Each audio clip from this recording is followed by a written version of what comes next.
Just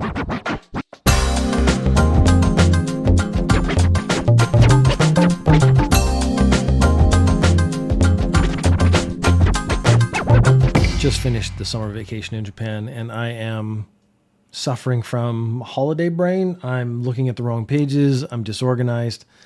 That's not an excuse. I mean, you're going to get the exact same quality you get every other time you listen to a Ninja News Japan, because that's the quality I offer. It's this mush brain, and off we go with Sanseido, a group of mush brains. They are the new populist right-wing party in Japan.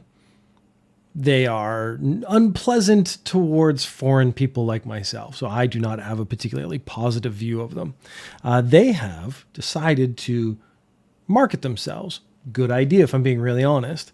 The way they've decided to market themselves is to create an official party beer, 350 milliliter can, and it says malt across the front. I'm assuming it's using the orange color. I haven't actually looked up the can yet. I'm going to do that actually after. Again, the quality of Ninja Juice Japan, for any faults it might have, is consistent. It's 600 yen a can. Now, I don't drink beer, so I don't know how much a beer costs. I know they can be really expensive if you get like an IPA. I know they can be really cheap. So this, I'm assuming, is mid.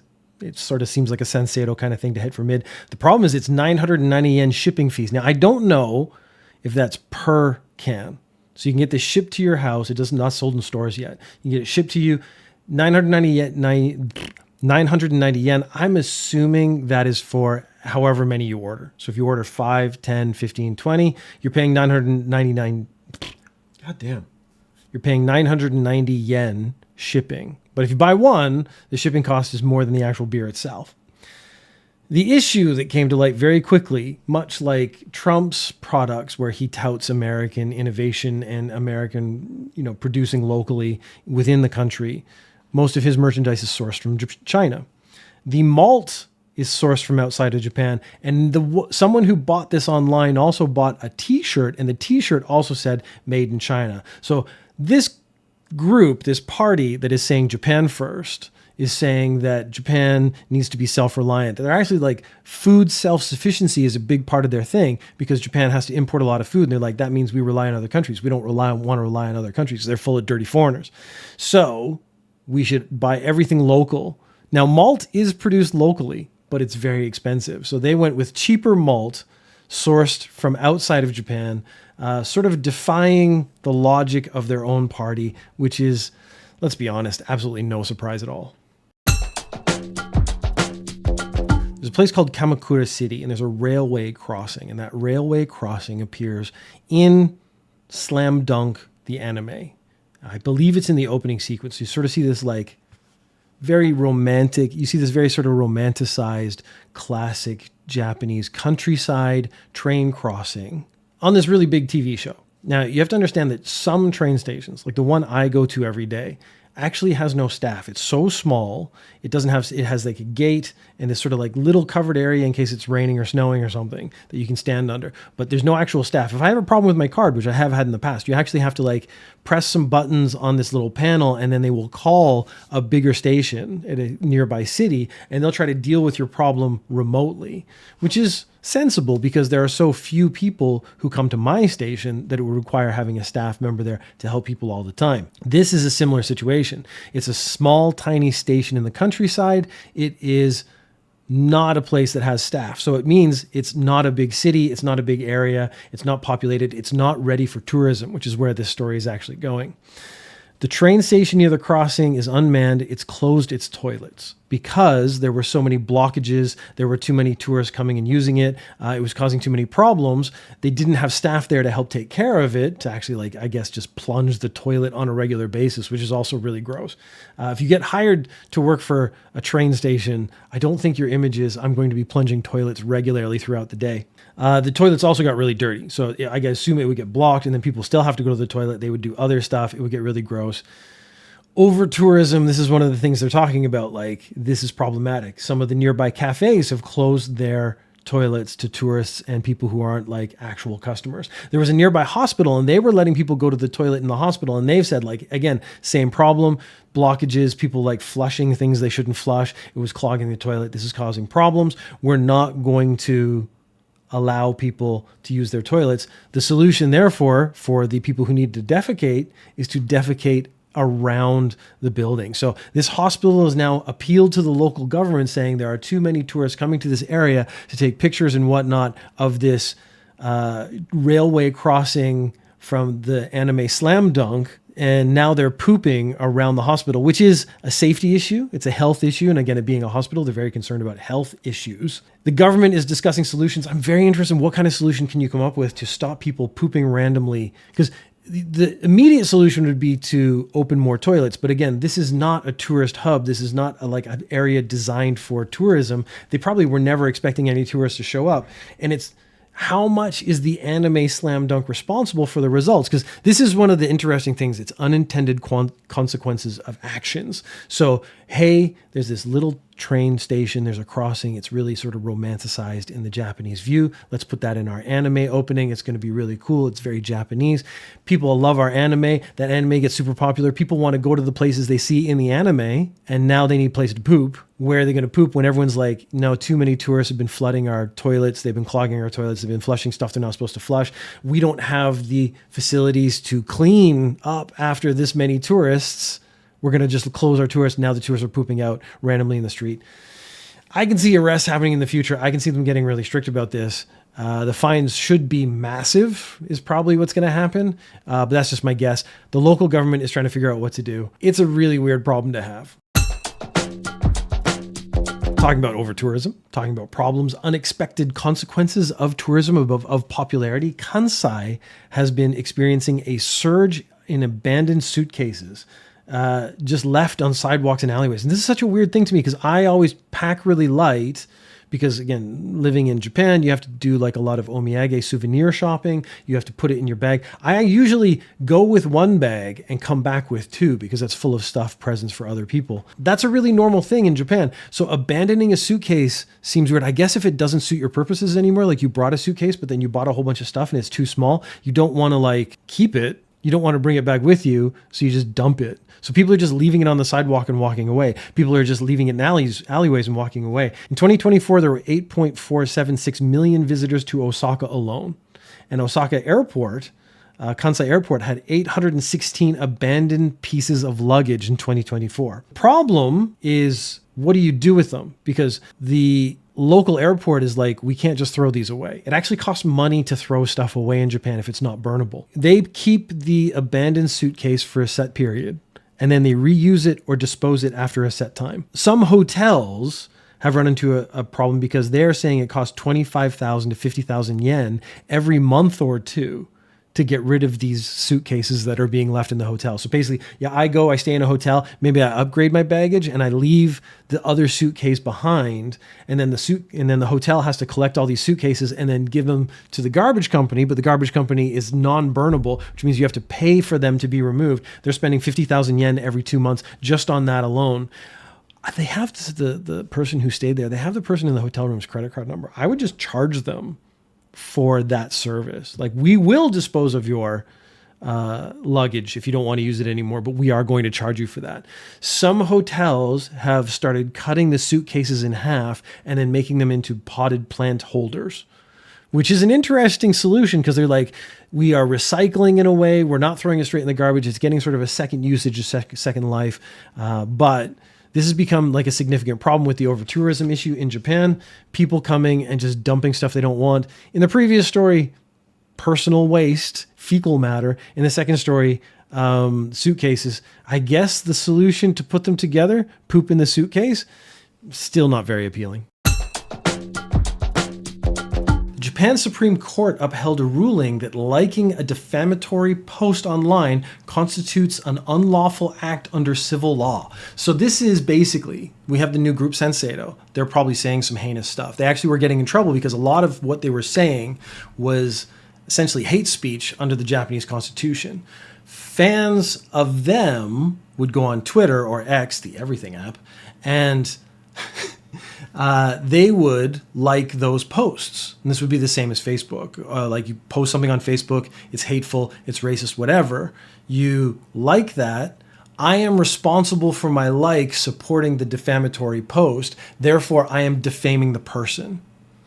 So It's not that simple because X doesn't have likes anymore the way it used to.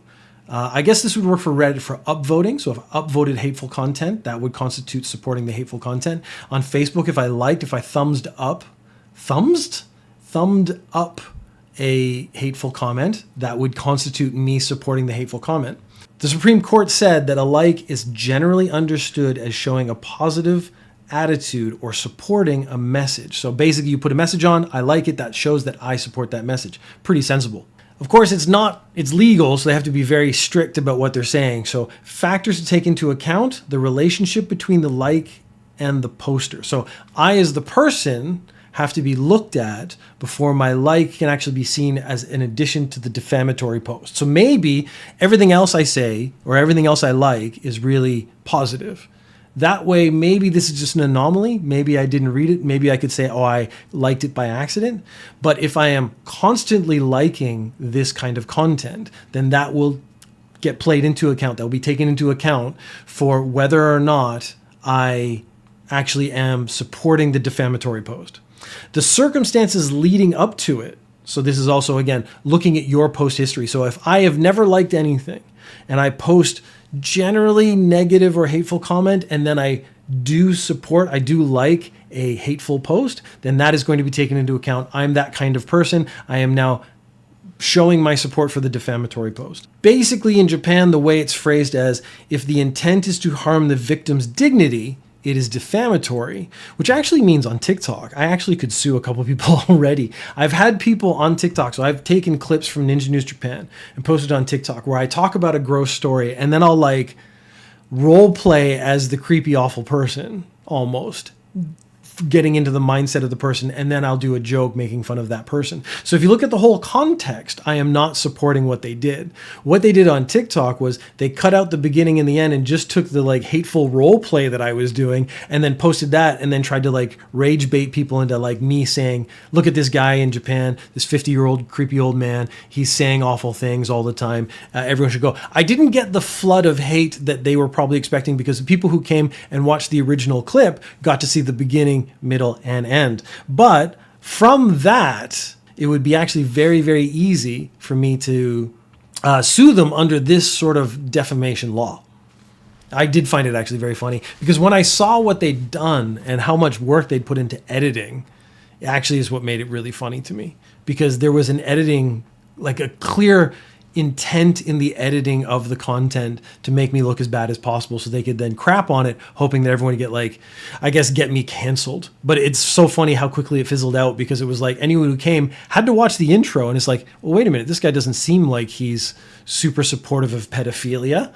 And then then I would do some sort of crass jokes, let's say, and then at the end go like, isn't that disgusting, all the stuff I just, put in front of you.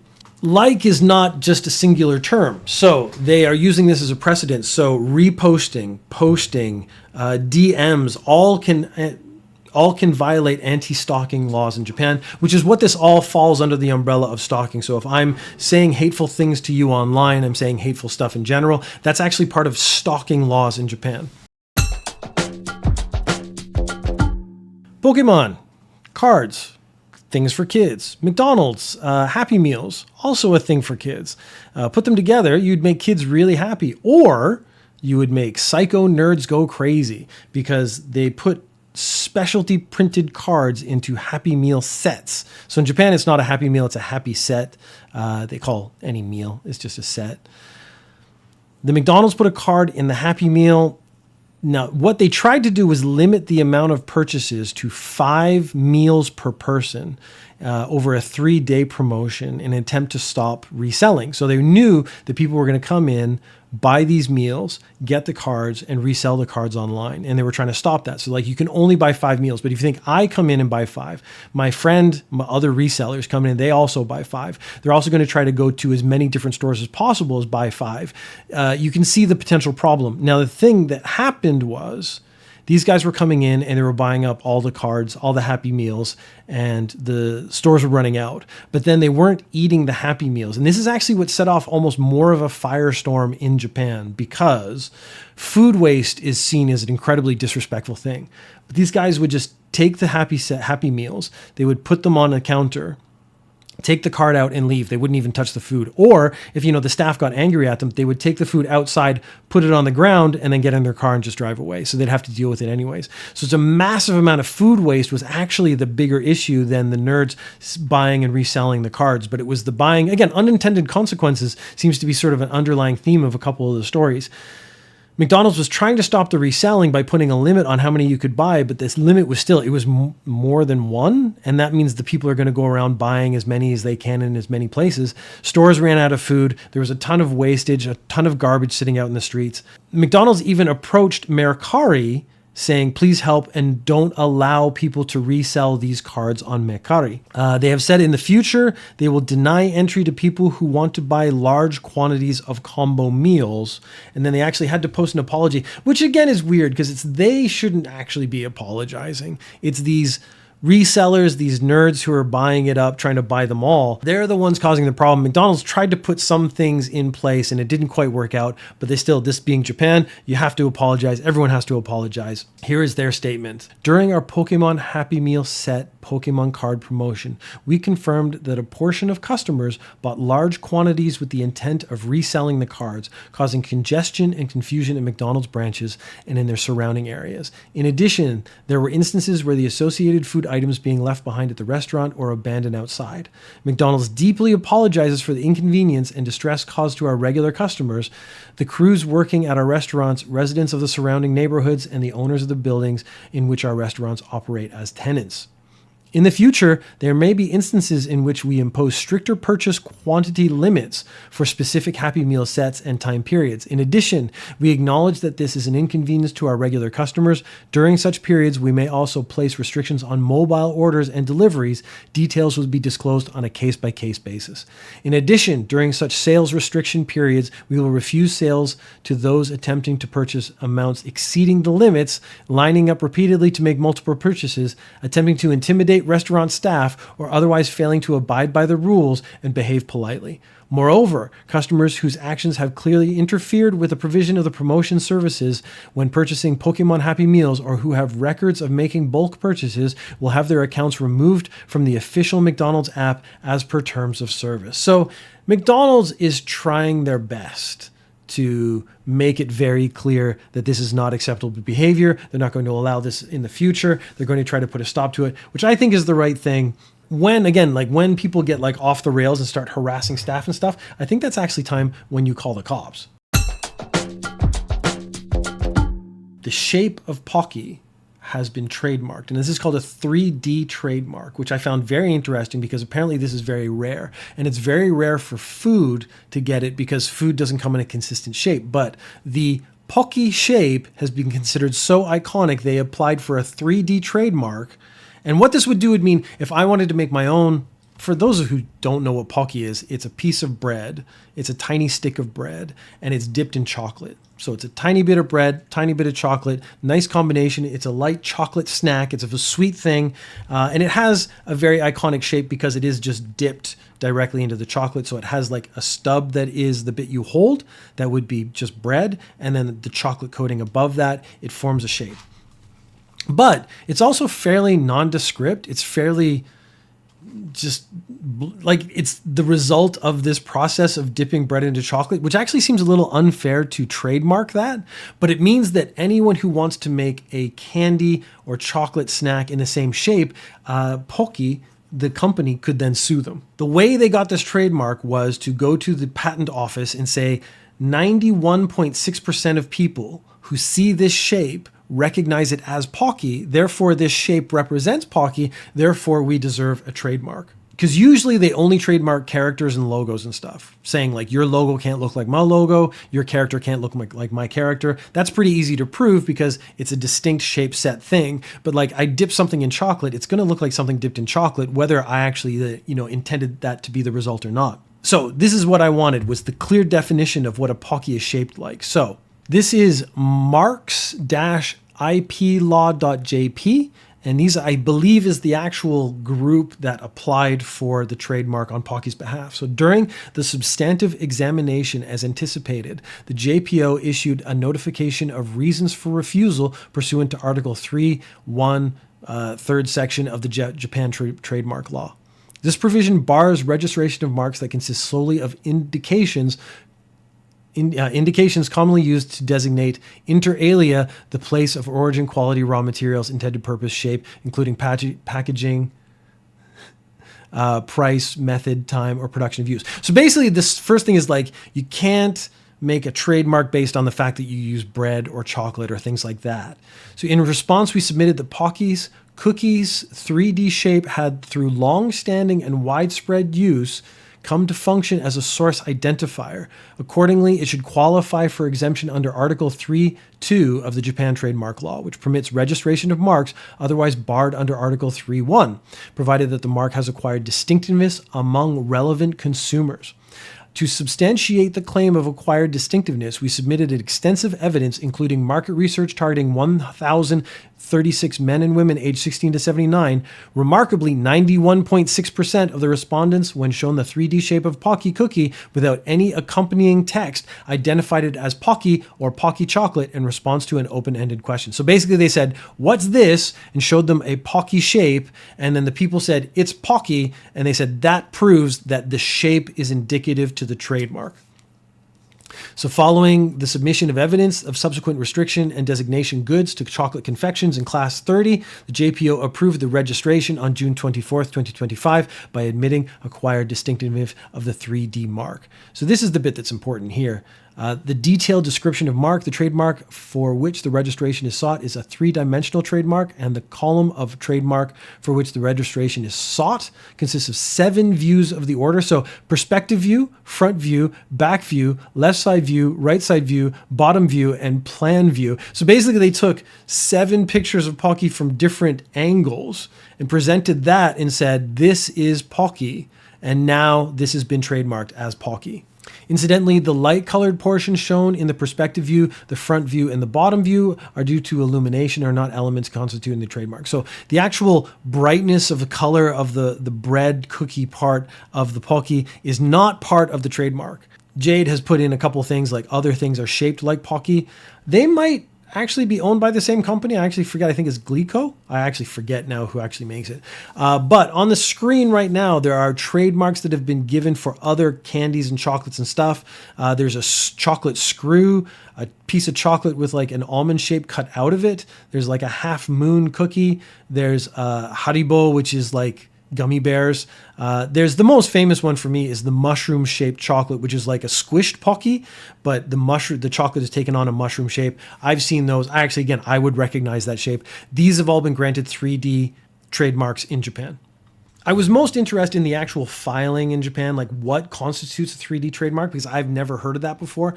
And then the shape of Pocky being honestly kind of plain and boring made it really suspicious to me. Like, how can you copyright that? Because now anything that's a long cylindrical shape, I guess with a lump of stuff on it, is now illegal in Japan, or you could be sued for producing something like that and not paying off Pocky.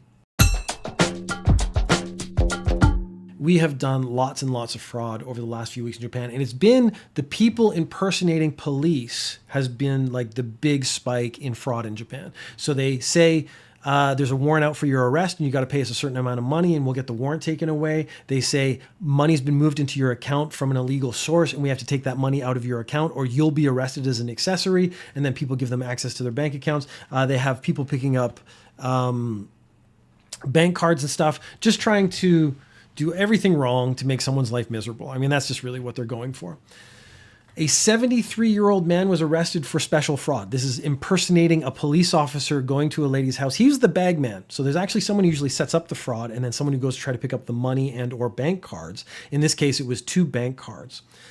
He was impersonating a police officer. Sometimes they impersonate lawyers. He posed as a police officer and he went to an 88-year-old woman's home to pick up 2 bank cards, but she knew something was up. So she said, yes, come to my house and get the bank cards. And then she called the police and said, I have a guy coming to my house pretending to be a policeman to get some bank cards. Could you maybe pay him a visit? They had claimed that a large sum of money had been transferred to her accounts and had to be confiscated for this police investigation. So they needed access to her bank account to be able to get the money out. after he was arrested, this 73-year-old man, turns out he actually a few years ago was a victim of the exact same type of fraud. He lost 120 million yen to a fraud involving a fake cop. So a fake cop came to this guy, said, similar story, we need access to your bank account to take money out. They got access to his bank account. They drained it of 120 million yen. I don't have 120 million yen. I would be the worst victim of fraud because you would get like very little money out of it. The police suspect that the group that targeted this 73-year-old man realized that now he was in need of money, so they recruited him after being a victim of their scam to actually be the bagman for their further scams and pay him off, knowing that he was desperate for money because he just lost, I'm assuming 120 million yen in this case is his entire life savings. So it seems that they are creating a perfect recycling system where they're like, we're going to commit fraud, we're going to attack this person, we're going to take all their money. Now we know that person needs money. We'll hire that person for a very low fee, I assume, to commit the crime on our behalf, to be the bagman, because the bagman's always the one who gets caught. And then when they get arrested, turns out this cycle of fraud continues because we've hopefully either gotten money from a new person who we can then target as a new victim or a new employee, or that person gets arrested and we don't care about them at all. So please, please be careful when dealing with police. They've just introduced online warrants, and that became a huge spike because all these people started spoofing what looks like the online warrant, a warrant for your arrest. And then, as you can see, the amount of special fraud has increased significantly in Japan.